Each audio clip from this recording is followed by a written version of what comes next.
Morfologia do caos. Prólogo do despertar. Morfologia, substantivo feminino.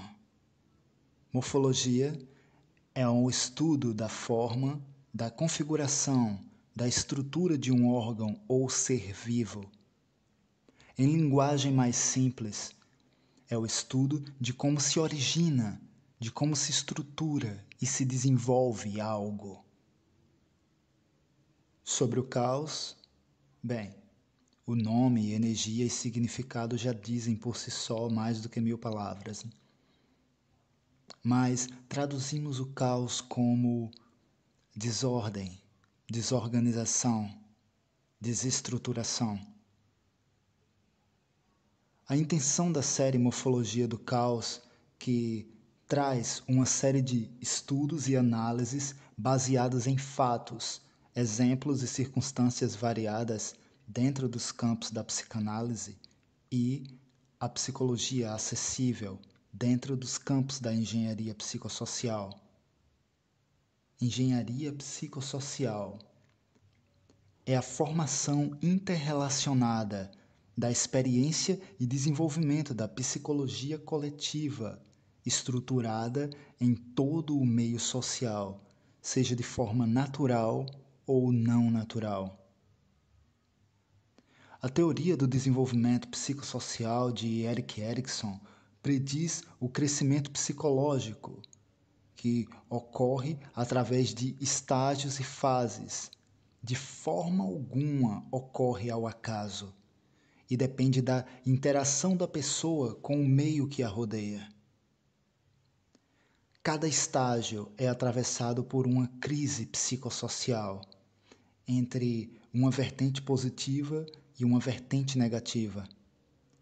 A forma como cada crise é ultrapassada ao longo de todos os estágios influenciará a capacidade para se resolverem conflitos inerentes à vida.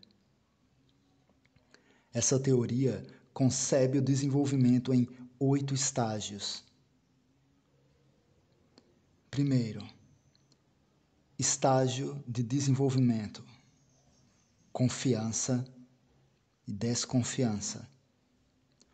Ocorre aproximadamente durante 0 e 1 ano de vida, de 0 a 18 meses. É um período onde se estimula mais oral e sensorialmente o desenvolvimento da criança. A criança adquire ou não segurança e confiança em relação a si própria e em relação ao mundo que o rodeia, através da relação que tem com a mãe. Se a mãe não lhe der amor e não responde às suas necessidades, a criança pode desenvolver medos, receios, sentimentos de desconfiança que poderão vir a refletir-se nas relações futuras.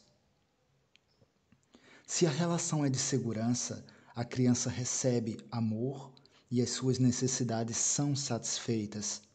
A criança vai ter melhor capacidade de adaptação às situações futuras, às pessoas e aos papéis socialmente requeridos, ganhando assim confiança. A virtude social desenvolvida nesse período é esperança. O segundo estágio: autonomia, dúvida e vergonha. Se desenvolve entre os 18 meses e os 3 anos. É um período mais muscular e anal. Esse desenvolvimento é caracterizado por uma contradição entre a vontade própria, os impulsos, e as normas e regras sociais que a criança tem que começar a integrar. É a altura de explorar o mundo e o seu corpo, e o meio deve estimular a criança a fazer as coisas de forma autônoma, sem ser algo de uma extrema rigidez que pode deixar a criança com sentimentos de vergonha. A atitude dos pais aqui é importante. eles devem dosear de forma equilibrada a assistência às crianças, o que vai contribuir para elas terem força de vontade e de fazer melhor, seja lá o que estiverem a fazer.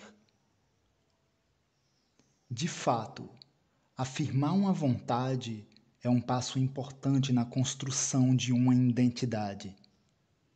Manifesta-se nas birras, nos porquês, no querer fazer as coisas sozinha. A virtude social desenvolvida nessa fase é o desejo. Terceiro estágio: iniciativa e culpa. Inicia-se aproximadamente entre os 3 e 6 anos. É um período mais locomotor fálico. É o prolongamento da fase anterior, mas de forma mais amadurecida. A criança já deve ter capacidade de distinguir entre o que pode fazer e o que de modo algum deve fazer. Esse estágio marca a possibilidade de tomar iniciativas sem que adquira o sentimento de culpa. A criança experimenta diferentes papéis nas brincadeiras em grupo, imita os adultos, tem consciência de ser outro que não os outros, ou seja, consciência de individualidade. Deve-se estimular a criança no sentido de que ela pode ser aquilo que imagina ser, sem sentir culpa. Nesse estágio, a criança tem uma preocupação com a aceitabilidade de seus comportamentos. Desenvolve capacidades motoras, de linguagem, de pensamento, imaginação e curiosidade.